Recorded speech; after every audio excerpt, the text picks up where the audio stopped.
Being a kid, I had so many things I was afraid of. Trust me, I know for a fact I am not the only one. But what if those fears manifest into something real?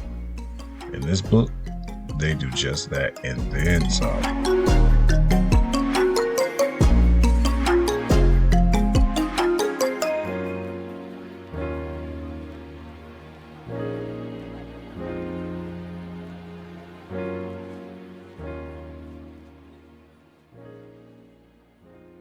So yeah, I know you know I'm talking about the book It. Now, I just have to tell you, if you've only seen the movies, especially chapters 1 and 2, go ahead and get those out of your mind because they steer you wrong when it comes to the book. There are so many differences between this book and those two movies alone. At least the 90s movie is a little closer than the book is than those. But I mean, we're not talking about the movies right now. We're only going to talk about the books. Now, before I get into the book, if you decide you want to read it, I want to remind you this book was written in the 80s, and the majority of the book is set in the 50s. So there will be harsh language. There's a lot of racial slurs and some homophobic language in here. So I'm just letting you know now, because if you decide to read it, I don't want you to be like, oh, you didn't tell me all this was in here. It's in there. Again, this book was written in, I think, 86 was when it was released. And again, the majority of the book goes into, I want to say 57, 58 or something like that, but it is in the 50s. So you're going to hear a lot of stuff that is like homophobic, racist, sexist. You're going to hear all that different types of language in here. So you are being warned right now. So just like each movie, the book starts off with George and Bill made this boat for Georgie because Bill was sick and it was a rainy day and he couldn't go outside to play because he had the flu. So George didn't want to just be stuck in the house. So Bill was like, okay, well, get me a piece of newspaper and I'll make you a boat. So he made him this boat. He sends George down to the basement to go get something so that he can waterproof it. He gets waterproof, gives it to George. You know the story after that. Georgie meets Pennywise, arms ripped off, blah, blah, blah, blah. That part we all know. The only difference is this time within the book, somebody actually did see Georgie in the gutter. So they bring the body back home to the family. So unlike chapter 1 movie, they already know what happened to George. But I'm not even supposed to be talking about the movie. So let's pretend like I didn't say anything about the movie and let's just go along with just what happens in this book. All right, so after that, the book starts to introduce each person as an adult. And I can't remember who it starts off with first. I really want to say it starts off with Stan. What happens is Mike starts calling everybody as they're adults, and he's reminding them, hey, when we were kids, you got to remember we made this promise that we were supposed to come back years later if it wasn't dead. All the things are happening again, so we have to all come back to Derry because we need to fight it yet again. I'm just going to say it started off with Stan because that's the one that's popping in my head right now. But he calls Stan, and Stan gets the information from him. He's like, okay, yeah, I remember. Okay, you're right. So Stan tells his wife, oh, hey, honey, I'm going to go take a bath. And then you know what happens with Stan. He commits suicide. After you meet each adult, except Stan, they do flash back to situations that happened when they were kids. 1958, it just popped in my head. Yeah, so 1958 is when they were kids and when the kid portion of the book is set. The book just goes and explains what happened when they were kids, how they all ended up meeting each other. I'm just going to end up bringing it up the whole time. And I promise I'm going to try not to, but I can't help it. If you've watched chapter 1 and then you try to read the book, you realize that there's a big difference. Like one, Ben and Beverly, they knew each other because they were in a class together. So it'll start off with Ben talking about how it was the last day of school. They're all in 5th grade. It's the last day of school and he goes to the library because it's his favorite thing to do. And when he comes out, he ends up getting into it with Henry, and that's how he ends up meeting Bill and Eddie, I want to say is who he meets. It just continues that way. It lets you know how each person met each other. it continues to go back and forth from them being kids to adults. And then once you find out how everybody meets each other. They talk about when they had two fights with Pennywise. One fight, they all went to a house that was in Nibble Street, I think is how you pronounce it. And they got into the fight with it the first time. The second time, they go into the sewers. That's when they believe that they destroyed Pennywise, but they're like, well, we need to make this pact because we may not have destroyed it. And if it comes back, then we'll come back. 27 years later, of course, they have to come back. I mean, it wasn't dead. They got to come back. It all started back over again. Mike calls everybody and they all have to come back to Derry. And as they all come back to Derry, they're all looking like, okay, where's Stan? And then Mike tells them, yeah, so Stan is dead. Pennywise feels that everybody's back, so he's trying to scare everybody it is trying to scare everybody so that they'll go back and they'll leave Derry. After they meet, they like have dinner and then they each go ahead and go their separate ways for the night. Mike ends up getting into an incident that has him in the hospital. So he's not able to go there for the final fight. And then you have Bill and the four remaining people. They ended up going into the sewers because it's like, well, we got to do this now. And of course, there's a lot of stuff that transpired in between this before they decided to go ahead and do it that night. But it's so much, and I don't want to go too into detail because I don't want to tell everything just in case you decide that it's something that you want to read. I already gave you the trigger warnings. Don't forget about those trigger warnings. At least this way you have something to look forward to as you're reading the book yourself. So Bill and the final four people, they go ahead and go into the sewers so that they can fight it. Now remember, the four people that are left. It's going to be Bill, Eddie, Ben, and Beverly. Those are the only people left. And Richie. I forgot. It's 5 altogether. Richie also. So they're in the sewers and they're trying to maneuver and remember how they got there in the first place. Now here I go. I know. I said I was going to try not to do it, but I mean, I just can't help it.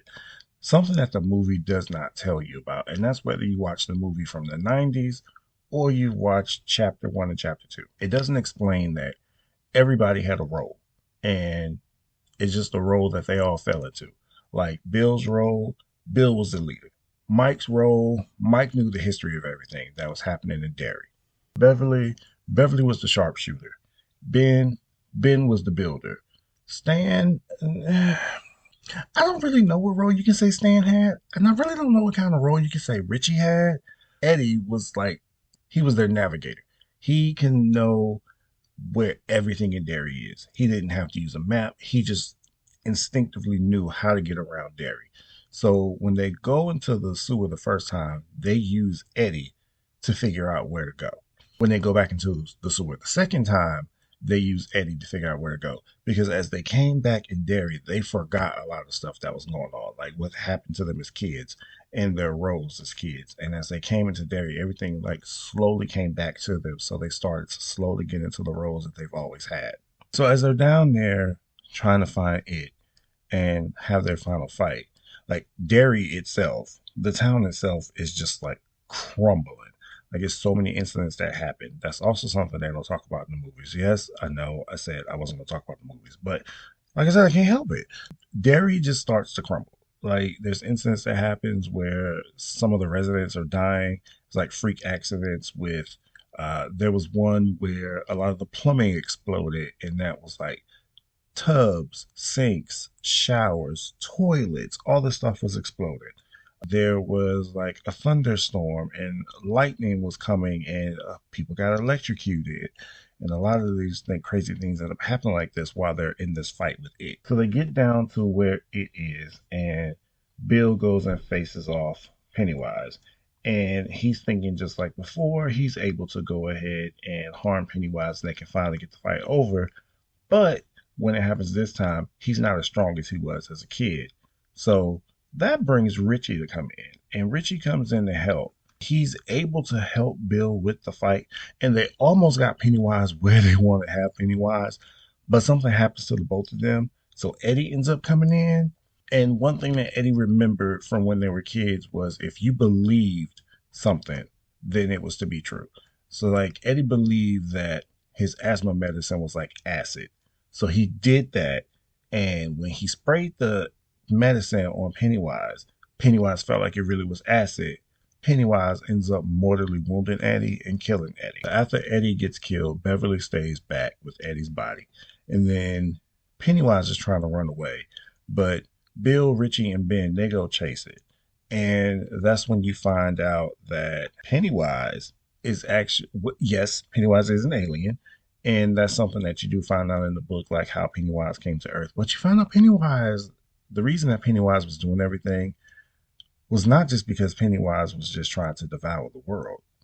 Pennywise is pregnant and has a lot of babies.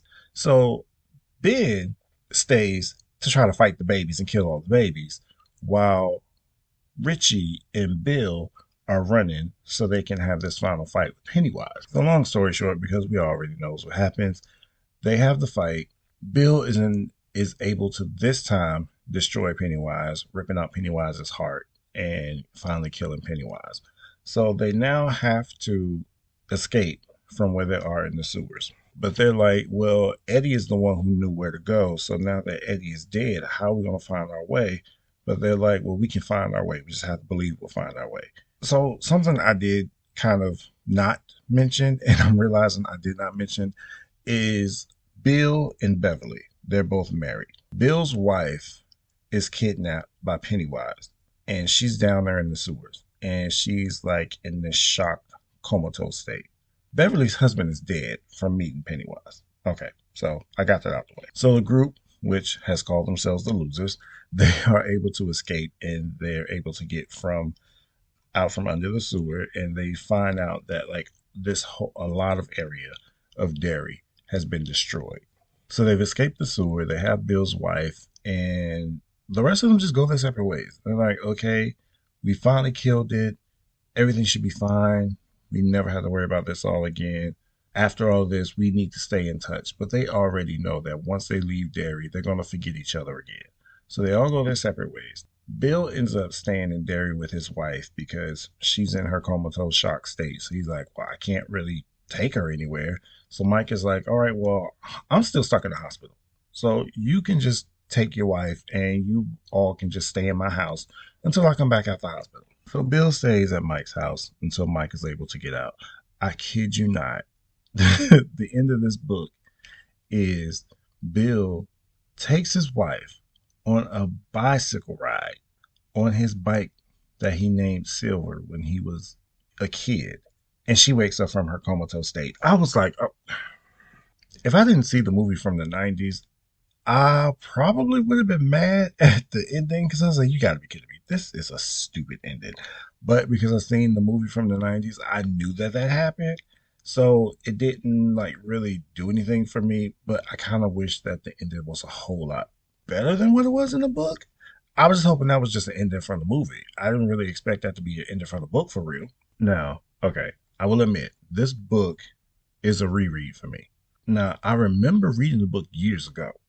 But I was like, I don't remember how this book, I don't remember finishing the book. I don't remember how the book ends. So that's why I read it again. And I was like, okay, it was cool. Like, there was some stuff I did forget. Like, I forgot a lot of stuff. But there's, like, sections that I did remember. And I'm not talking about because seeing the movies. Because, like I said, Chapter 1 and 2, if you've seen those, just throw those out of your head. Like, if you take both those movies, in order to get anything that happens in the book, you literally are only keeping 7%. And that's between both movies. But again, this is not about those movies. This is about this book. So, this book, I ended up giving it like a 3.5. Because, like I said, it was a reread. It was just that I didn't remember ever finishing the book. And when I read it again, I was like, oh, yeah, okay. So I didn't finish the book because I don't remember this stuff happening. There was some stuff as I was reading it, and not because I watched the movies, because I remember reading the book, that I was like, wait, I thought this was supposed to happen.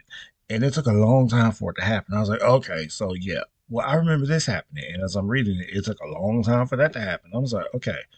Because I started feeling like maybe I didn't read this book like I think I did. But, I mean, it was enjoyable. But the one thing about Stephen King that we have to remember, because I'm going to tell you, this book is a clunker. This book was like, I want to say 1,100 pages. It was huge. But one thing we got to remember when it comes to Stephen King, though, is that man is long-winded. He will have you reading a book that probably would only really take 400 pages, and you'll be reading 900 to 1,000 pages. And most of that is description. And is him taking 5 pages to describe what the wall of a room looks like. If you want to read this book, be prepared to be there for a while, because this book took me a while to read. I guess I didn't want to go too much into the book because there are movies and this book is an older book, and it's not like I don't think you haven't heard the story of it in some way, shape, or form, but I wanted to give you enough just to give you my experience on reading this book. And like I said, it was 3.5 for me. It was a reread, well, a partial reread. So, I mean, I did enjoy what I read. So, I mean, there's that. But that is my review for it. I want you to remember that reading is a journey, and it is up to you where you allow this journey to take you. And until then, I'll see you later. Bye.